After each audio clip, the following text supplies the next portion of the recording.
Tumeambiwa hapa watu wanaoshindana na Allah kama wana mamlaka maeneo yoyote mbinguni kwenye centers ambazo Allah anazitumia kwa shughuli zake za utawala, anakofanya maamuzi, basi waende huko wakabadilishe matokeo. Muulizaji kauliza, mbona watu wanakwenda mwezini?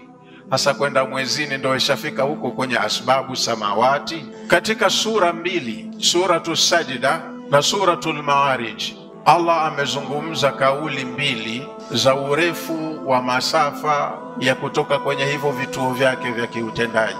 Kwenye Suratul Sajda kataja safari ya malaika kutoka Baitul Izza mpaka hapa ardhini, akasema malaika wanatumia kusafiri kutoka hapo mpaka hapa kwa muda ambao sisi hapa duniani tukihesabu utatugharimu kama miaka 1000. Kutoka Baitul Maamuri mpaka ardhini, anasema wanasafiri malaika kwenye siku moja, kana miqdaruhu 1000 sanatin mimma ta'udun. Makadirio ya masafa kutoka hapa mpaka huko ni kiasi cha miaka 1000 mnayohesabu nyinyi. Yani kama sisi tutasafiri kutoka hapa mpaka huko, safari yetu itachukua miaka 1000. Lakini kwenye Suratul Maarij amesema ta'arujul malaikatu waruhu ilayhi fi yawmin kana miqdaruhu 50,000 sana. Malaika huwa wanapanda kutoka hapo Baitul Maamur, maana hiyo ndo center. Maagizo yote ya Allah ya kutekelezwa hapa na kwengineko wanachukua hapa.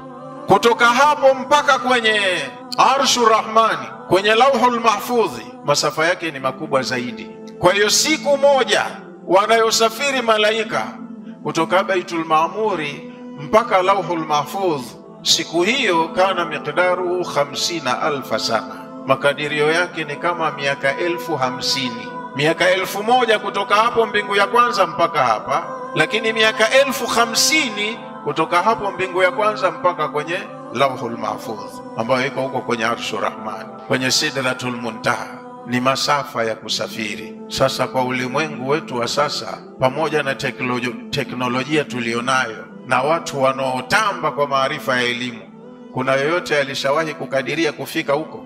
Mwezini sio mbinguni, ni hapa hapa karibu.